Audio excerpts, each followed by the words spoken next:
గత వైసీపీ హయాంలో తెచ్చిన ఎక్సైజ్ పాలసీపై ముఖ్యమంత్రి చంద్రబాబు మండిపడ్డారు. శ్వేతపత్రం విడుదల సందర్భంగా ఆయన వైసీపీ మద్యం పాలసీపై ఆగ్రహం వ్యక్తం చేశారు. జగన్ ప్రభుత్వం మద్యం విషయంలో అడుగడుగునా తప్పిదాలు చేసిందని ముఖ్యమంత్రి ధ్వజమెత్తారు. యునైటెడ్ బ్రేవరీస్కి 9 కంపెనీస్కి 19లో ఇవ్వాల్సిన డబ్బులు పెండింగ్ పెట్టి ఆగస్ట్ 2023 వరకు పెట్టి తర్వాత కొద్దిగా ఇస్తా వచ్చారు. అంటే వాళ్ళని ఏ విధంగా వేధించాలో చేంజ్ చేయడం కోసం, ప్రొడ్యూస్ చేయకుండా చేయడం కోసం చేసే పరిస్థితికి వచ్చారు. నెక్స్ట్, దీనివల్ల నెట్ ఏం జరిగింది అని ఊరికే రఫ్గా ఎస్టిమేట్ చేస్తే ఇది ఒక క్యాలిక్యులేషన్. దీనికంటే 2 ఉన్నాయి ఇక్కడ. ఒకటి, ఇది కేస్ కింద తీసుకునింది ఒక స్ట్రీమ్. రెండో స్ట్రీమ్ ఎన్డీపీఎల్. ఏ షాప్లో కూడా బిల్ ఇవ్వాల, ఏ షాప్లో కూడా క్యాష్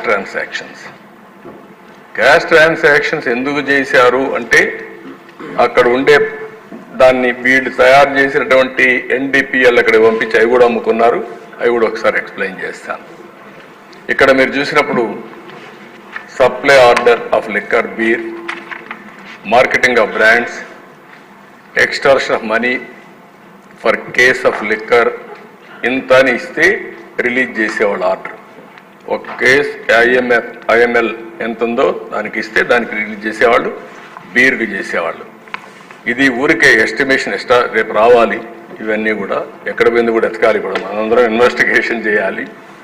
ఇది చూస్తే ఇల్లీగల్ కలెక్షన్ రఫ్గా 2000 రూపాయలు average for case of liquor. 200 రూపాయలు ఆవరేజ్ ఉండేదానిపైన 50 కేసుకి బీర్ సోల్డ్. అదే మరి దీనిపైన మొత్తం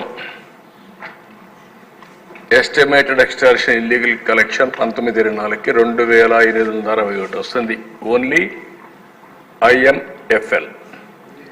బీర్లో 252. 2 క్యాలిక్యులేషన్ చేశాం. ఒకటి, ఇల్లీగల్ కలెక్షన్ 200 రూపాయలు average for case of liquor, 50 రూపాయలు కేస్ ఆఫ్ బీర్. ఈ 2 లెక్కల్లో 2520 కోట్ల రూపాయలు ఐఎంఎఫ్ఎల్, 252 కోట్ల బీర్, మొత్తం కలిస్తే 3133 కోట్లు నష్టం. నేను చెప్పాను అక్కడ 18,800 కోట్లు తెలంగాణ గ్రోత్ రేటుకి మన గ్రోత్ రేటుకి వ్యత్యాసం. ఇది తరో ఎంక్వైరీ జరగాల్సిన అవసరం ఉంది. ఎందుకంటే ఎంత జరిగింది ఫ్రాడ్ అనేది కూడా మనం ఇంకొంచెం తరోగా పోతే తప్ప ఇది సాధ్యం కాదు. ఈఎన్ఏ దగ్గర నుంచి, ఆల్కహాల్ సప్లైస్ అయిన దగ్గర నుంచి, డిస్టిలరీ దగ్గర నుంచి ఎంత వచ్చింది, ఎంత ఆఫ్లో పోయింది, ఇవన్నీ కూడా తరోగా చేయాల్సిన అవసరం ఉంది.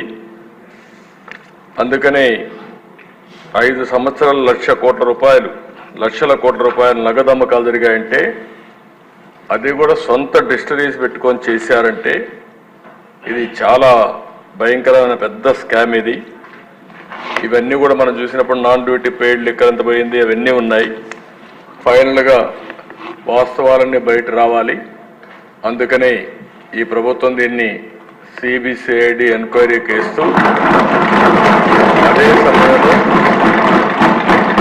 దీన్ని అవసరమైతే ఈడీ సపోర్ట్ కూడా తీసుకోవడానికి పెద్ద ఎత్తున క్యాష్ ట్రాన్సాక్షన్ జరిగాయి కాబట్టి వారికి కూడా రెఫర్ చేస్తాం. అన్ని విధాల చర్యలు తీసుకుని మళ్ళా ప్రజల ప్రాణాలు కాపాడడానికి, ఈ రాష్ట్ర ఆదాయాన్ని ఏ విధంగా దుర్వినియోగం చేశారో అవన్నింటిపైన యాక్షన్ తీసుకోవడానికి ప్రభుత్వం సిద్ధంగా ఉంది. ఒకటి, ప్రజల ప్రాణాలు, ప్రజల ఆరోగ్యం, అదే సమయంలో పెద్ద ఎత్తున అవినీతి, ఇవన్నీ ఉన్నాయి. అన్ని కోణాలు దీంట్లో బయట రావాల్సిన అవసరం ఉంది. తప్పకుండా అవసరమైతే మన మెడికల్ అండ్ హెల్త్ డిపార్ట్మెంట్ కూడా చెప్పి ఆ మధ్యలో 1924 తర్వాత కూడా దీని ఎఫెక్ట్స్ వల్ల ఎంతమంది ఆరోగ్యం నాశనం అయిపోయింది, ఎంతమంది మంగళసూత్రాలు తెగిపోయినాయి, ఇవన్నీ కూడా ఎలక్షన్లో మనం చెప్పాం. అవన్నీ కూడా ఎస్టాబ్లిష్ చేయాల్సిన అవసరం ఉంది. దీనిపైన సిబిసిఐడితో తరో ఎంక్వైరీ చేపిస్తాం. ఈడీ కూడా రెఫర్ చేసి యాక్షన్ తీసుకుంటామని సభ ద్వారా తెలియజేస్తున్నాం.